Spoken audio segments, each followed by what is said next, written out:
अस्सलामुअलैकुम, welcome back to my YouTube channel. आज हमारा लेक्चर नंबर 8 है विच इज़ सेलुलर ऑर्गेनाइजेशन। ठीक है। अच्छा, सेलुलर ऑर्गेनाइजेशन क्या है कि सेल्स को डिवाइड कितने टाइप्स में किया जा सकता है। ठीक है। 5 मेजर टाइप्स हैं वैसे तो ऑर्गेनिजम्स की on the basis of cell type. एक हैं प्रोकैरियोट्स, एक हैं protists, fungi, plants and animals. अब जो प्रोकैरियोट्स हैं वो वाले ऑर्गेनिजम्स हैं जो प्रोकैरियोट्स का बेसिकली मतलब ये होता है कि बिफोर न्यूक्लियस, यानी कि न्यूक्लियस से पहले वाले ऑर्गेनिजम्स। ठीक है। जब तक न्यूक्लियस नहीं बना था उससे पहले वाले जितने भी ऑर्गेनिजम्स हैं उन्हें प्रोकैरियोट्स कहा जाता है और बाकी सबको यूकैरियोट्स कहा जाता है। मेन डिफरेंस प्रोकैरियोट्स और यूकैरियोट्स में ये है कि प्रोकैरियोट्स में आपके पास मेम्ब्रेन बाउंडेड ऑर्गेनेलीज नहीं होते हैं और यूकैरियोट्स में आपके पास मेम्ब्रेन बाउंडेड ऑर्गेनेलीज प्रेजेंट होते हैं। ठीक है। प्रोकैरियोट्स ये हो गए। प्रोटिस्ट्स में वो वाले ऑर्गेनिजम्स आते हैं जो या तो आपके पास ना तो वो प्लांट जैसे होते हैं, ना ही वो एनिमल्स जैसे होते हैं, ना ही वो फंजाई जैसे होते हैं। जैसे फॉर एग्जांपल हमारे पास यूग्लिना है, तो यूग्लिना एक ऐसा ऑर्गेनिज्म है जो in the absence of chlorophyll जो है ना हेटरोट्रॉफ्स की तरह काम करता है। लाइक उसका एनिमल लाइक बिहेवियर होता है, लेकिन जैसे ही वो उसको क्लोरोफिल मिलता है तो वो फोटोसिंथेटिक हो जाता है, यानी कि उसका बिहेवियर प्लांट लाइक हो जाता है। तो इस तरह के बहुत सारे ऑर्गेनिजम्स जो ना तो प्लांट किंगडम में फिट आते हैं, ना ही एनिमल किंगडम में और ना ही फंजाई में, उन सब ऑर्गेनिजम्स को हम प्रोटिस्ट्स में पढ़ते हैं। और फंजाई आपको पता है कि डिकम्पोजर्स होते हैं और प्लांट्स और एनिमल्स। ये मेन 5 जो है ना ग्रुप्स हैं ऑर्गेनिजम्स के। जितने भी ऑर्गेनिजम्स हैं लिविंग ऑर्गेनिजम्स वो तमाम के तमाम सेल्स से बने हुए हैं। ठीक है। तो सेल्स की 2 बेसिक टाइप्स हैं। एक है प्रोकैरियोट्स जिनके अंदर न्यूक्लियस और मेम्ब्रेन बाउंडेड ऑर्गेनेलीज नहीं होते। दूसरे हैं यूकैरियोट्स जिनके अंदर मेम्ब्रेन बाउंडेड ऑर्गेनेलीज भी होते हैं और दूसरा न्यूक्लियस भी होता है। अच्छा, सेल्स जो हैं वो ऑर्गेनिज्म की बॉडी बनाने के लिए खुद को किस तरह से अरेंज करते हैं। सेल्स या तो यूनिसेलुलर होते हैं या फिर कॉलोनीज बना के रहते हैं या फिर मल्टी सेलुलर ऑर्गेनाइजेशन होती है उनमें। ठीक हो गया। जैसे फॉर एग्जांपल जो यूनिसेलुलर ऑर्गेनिजम्स हैं उसमें ऑर्गेनिज्म की पूरी लाइफ एक ही सेल बनाता है। जितनी भी लाइफ की एक्टिविटीज़ हैं जो एक ऑर्गेनिज्म कैरी कर रहा है वो सारी एक सेल परफॉर्म करता है। जैसे फॉर एग्जांपल हमारे पास यूग्लिना है, अमेबा है, पैरामीशियम है, ये सारे यूनिसेलुलर ऑर्गेनिजम्स हैं। Full body of organism is made up of only one cell. ठीक है। और जितनी भी लाइफ की एक्टिविटीज़ हैं वो सेल अकेला परफॉर्म कर रहा है। ओके। उसके बाद नेक्स्ट, अच्छा ये लेवल ऑफ ऑर्गेनाइजेशंस हैं आपके पास। ये सब एटॉमिक लेवल है, देन हमारे पास मॉलिक्यूलर लेवल आ जाता है और फिर ऑर्गेनेलीज का इसने स्ट्रक्चर जो है ना माइटोकॉन्ड्रिया का बनाया है ऑर्गेनेली लेवल को रिप्रेजेंट करने के लिए। देन डिफरेंट ऑर्गेनेलीज एक सेल के अंदर होते हैं। फिर इसने सेल्स के बाद different cells makes a tissue, tissue के बाद इसने ऑर्गन्स बनाए हैं, ऑर्गन और ऑर्गन सिस्टम एक साथ इसने बनाया है। और नेक्स्ट इसने क्या बनाया है organism level which is individual level. Individual के बाद ये इसने पॉपुलेशन को रिप्रेजेंट किया, देन फॉरेस्ट के थ्रू इसने कम्युनिटी को रिप्रेजेंट किया और फिर एक ग्लोब बनाया है जहाँ पे ये पूरी वर्ल्ड के इकोसिस्टम्स को रिप्रेजेंट कर रहा है। अच्छा, ये आपके पास अमीबा की पिक्चर है। This is paramecium and this is Euglena. ठीक है। अब यूग्लिना जो है यहाँ पे ग्रीन कलर का आपको लग रहा है, इसका मतलब है कि इस टाइम पे यूग्लिना, जब ये पिक्चर ली गई है तब यूग्लिना क्या कर रहा है, एज अ प्लांट बिहेवियर कर रहा है। ठीक है। ये इसकी आई नहीं है बल्कि ये इसके अंदर क्या है, न्यूक्लियस है। ठीक है। ये आई नहीं है, वैसे इसका स्ट्रक्चर जैसे फिश होती है ऐसा लग रहा है, लेकिन ये है कि ये इसके अंदर न्यूक्लियस है। ठीक है। और उसके बाद हमारे पास अच्छा एक चीज़ और कि अमेबा जो है वो उसकी कोई शेप नहीं होती, बल्कि वो जिस साइड पे उसका जो है ना सूडोपोडिया बनता है, लाइक उसका जिस साइड पे फीट बनता है वही शेप जो है ना वो अडॉप्ट कर लेता है। ठीक है। तो अभी आपको अगर अमेबा की शेप ऐसी नज़र आ रही है तो हो सकता है किसी दूसरी पिक्चर में आपको अमेबा की जो पिक्चर है वो डिफरेंट नज़र आए। ठीक है। मैं आपको अमेबा वैसे दिखा देती हूँ एक दफ़ा कि अमेबा जो है ना वो किस तरह नज़र आता है। ठीक है। यहाँ से ये देखें हमारे पास डिफरेंट इमेजेस में जाते हैं हम। ये देखें ये डिफरेंट इमेजेस हैं अमेबा की। अब यहाँ पे अमेबा की जो पिक्चर है वो डिफरेंट है, यहाँ पे डिफरेंट है, ये वाली पिक्चर इसकी डिफरेंट है, ये वाली पिक्चर इसकी डिफरेंट है। यहाँ से अगर आप खोल के देखें इसको तो ये देखें आप, ये वाली पिक्चर इसकी डिफरेंट आ रही है, अमेबा की ये डिफरेंट, सारी पिक्चर्स क्या हैं, डिफरेंट आ रही हैं, ठीक है। तो अच्छा ये जो है ना ये बेसिकली आपके पास अमेबा और जुगलीना की पिक्चर्स हैं, ठीक है। उसके बाद यानी आप किसी भी शेप में जो है ना अमीबा ड्रॉ कर सकते हैं। ओके, अब ये देखें ये वाली शेप बिल्कुल ही डिफरेंट है। ओके, नेक्स्ट हमारे पास क्या है, अमीबा, उसके बाद पैरामीशियम। अच्छा ये पैरामीशियम के साथ साथ ये जो आपको छोटी छोटी लाइंस नज़र आ रही हैं, ये बिल्कुल इसके साथ साथ ये जो है इसका सीलिया है, ठीक है।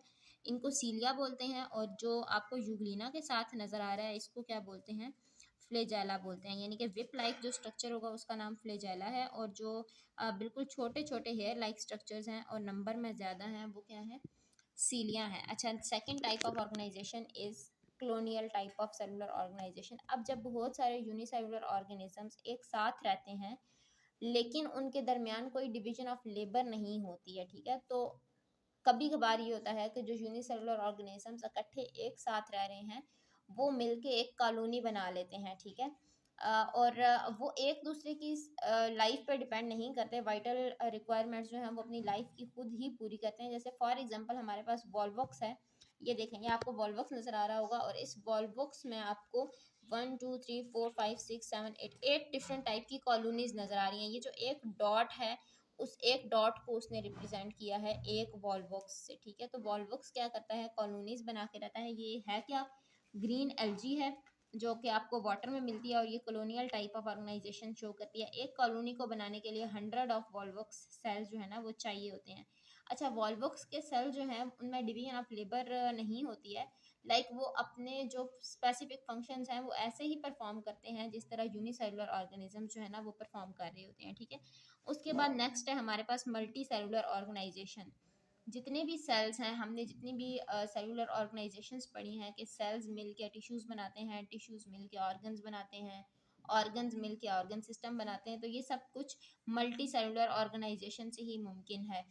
जैसे जो हमारे पास प्लांट्स हैं, एनिमल्स हैं, हायर एनिमल्स हैं, वो सारे ट्रिलियंस ऑफ सेल्स से मिलके बने हुए हैं। अच्छा, आगे जो है ना इसने एग्जांपल्स दिए हैं हमें मल्टी सेलुलर ऑर्गेनिज्म की। एक प्लांट्स की एग्जांपल दी है, मस्टर्ड प्लांट, सरसों का जो प्लांट है आपका, और दूसरी एग्जांपल इसने दिया है फ्रॉग की। एनिमल्स में आता है, एम्फीबियंस में से है, ठीक है। और उसके बाद आई थिंक सो आपका ये चैप्टर जो है ना वो हो जाएगा एंड।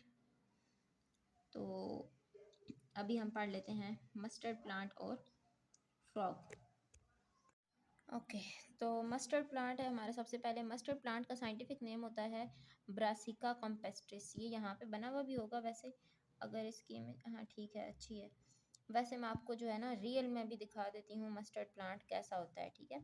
उससे ये होगा कि आपको आइडिया हो जाएगा, जब आपको कहीं मस्टर्ड प्लांट नज़र आएगा तो आप उसे देख सकेंगे कि मस्टर्ड प्लांट जो है ना देखने में किस तरह का होता है। सरसों का प्लांट जो है ना उसको वैसे कहते हैं मस्टर्ड प्लांट। ये रहा, जिसके येलो येलो कलर के जो है ना फ्लावर्स होते हैं आपके पास, वो मस्टर्ड प्लांट होता है। ये सारे के सारे मस्टर्ड प्लांट की जो है ना वो पिक्चर्स हैं, ये देखिए।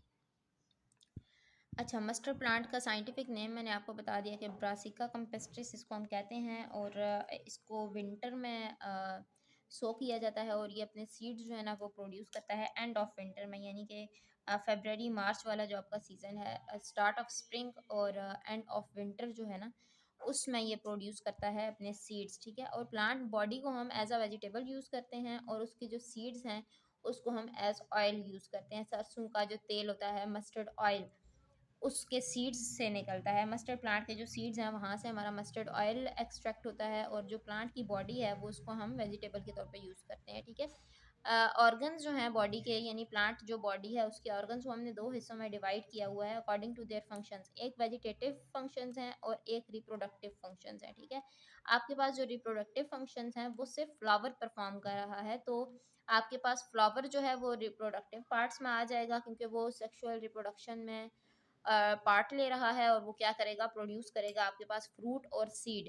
और जो बाकी सारी रूट, स्टेम, लीव्स, ब्रांचेस, वो सारे वेजिटेटिव पोर्शन में आ जाएंगे और वो सेक्सुअल रिप्रोडक्शन में हिस्सा नहीं लेते हैं। ठीक है, यहाँ पे आपके पास इसने लेबलिंग की हुई है मस्टर्ड प्लांट की। नेक्स्ट जो है वो हमारे पास है फ्रॉग। फ्रॉग का साइंटिफिक नेम है राना टिग्राइना। मेंढक जो है वो Rana tigrina multi cellular organization show करता है, इसमें भी बिलियंस ऑफ सेल्स होते हैं। प्लांट की जो बॉडी है वो ऑर्गन सिस्टम से बनी हुई है, डिफरेंट ऑर्गन सिस्टम्स हैं। जिस तरह हमारे अंदर डिफरेंट ऑर्गन सिस्टम्स हैं, इसी तरह फ्रॉग के अंदर भी डिफरेंट ऑर्गन सिस्टम है। उसका सर्कुलेटरी सिस्टम है, उसका रिस्पायरेटरी सिस्टम है, उसका रिप्रोडक्टिव सिस्टम है, उसका यूरिनरी सिस्टम है, वगैरह वगैरह। और हर ऑर्गन सिस्टम किससे मिलके बना हुआ है? अपने साथ जो रिलेटेड ऑर्गन्स हैं उनसे मिलके बना हुआ है, ठीक है। हर ऑर्गन किससे मिलके बना हुआ है? स्पेसिफिक टिश्यू से मिलके बना हुआ है। जिस तरह फॉर एग्जांपल अगर फ्रॉग का डाइजेस्टिव सिस्टम है तो वो किससे मिलके बना होगा? ओरल कैविटी होगी, उसके बाद इसोफेगस होगी, उसके बाद स्टमक होगा, small intestine, large intestine, pancreas, bile, ये सारी जो चीज़ें हैं ये डिफरेंट ऑर्गन्स हैं। और डाइजेस्टिव सिस्टम जो है ना ऑर्गन सिस्टम की एग्जांपल है। अब अगर हम एक ऑर्गन को लें तो उसके अंदर डिफरेंट टिश्यूज़ होंगे। जिस तरह हमने लास्ट टाइम पढ़ा था कि स्टमक जो है वो एक ऑर्गन है और उसके अंदर जो हैं दो तरह के टिश्यूज़ होते हैं, एपिथेलियल टिश्यूज़ होते हैं और ग्लैंडुलर टिश्यूज़ होते हैं। दोनों के काम भी मैंने आपको बताए थे। आप वीडियो जो है ना वो रिवाइंड करके या फिर प्लेलिस्ट में जाके देख लीजिएगा। Organ and organ system level की वहाँ पे आपको जो है ना एग्जांपल इसकी मिल जाएगी, ठीक है। और डिफरेंट ऑर्गन और ऑर्गन सिस्टम्स जो है ना इसके फ्रॉग के, वो इन्होंने प्रैक्टिकल पोर्शन में शो करवाए हुए हैं, ठीक है। तो जब आपको डाइसेक्शन ऑफ फ्रॉग करवाई जाती है तब आपको जो है ना डिफरेंट ऑर्गन्स बताए जाते हैं। जैसे फॉर एग्जांपल ये देखें कि डाइजेस्टिव सिस्टम जो है फ्रॉग का वो किस चीज़ पे कॉन्सिस्ट करता है? रिस्पायरेटरी सिस्टम, सर्कुलेटरी, यूरिनरी, ये सारे। मेल रिप्रोडक्टिव सिस्टम इसका अलग होता है, फीमेल रिप्रोडक्टिव सिस्टम अलग होता है। उसके बाद नर्वस सिस्टम की एग्जांपल इसने दी है। तो यहाँ से आप इसको एक्सट्रैक्ट कर सकते हैं, ठीक है। और उसके बाद हमारा जो है ना चैप्टर एंड हो रहा है। और नेक्स्ट आपके पास छोटी सी जो है ना एक्सरसाइज है यहाँ पे। तो आप इस तरह कीजिएगा कि एक्सरसाइज को करने की कोशिश कीजिएगा। अगर नहीं हुई तो आप कमेंट सेक्शन में मुझसे पूछ सकते हैं, मैं आपको जो है ना आइडिया दे दूँगी। नेक्स्ट चैप्टर हमारा होगा सॉल्विंग अ बायोलॉजिकल प्रॉब्लम। ये बहुत ही छोटा चैप्टर है और इसको करने में हमें हार्डली 3 to 4 डेज़ लगेंगे। तो बाकी ये है कि आप चैनल को अगर आपने सब्सक्राइब नहीं किया तो उसको सब्सक्राइब कर दें। अगर आप लोग कोई सजेशन देना चाहते हैं तो कमेंट बॉक्स में सजेशंस दे दें। मिलते हैं नेक्स्ट वीडियो में। अल्लाह हाफ़िज़।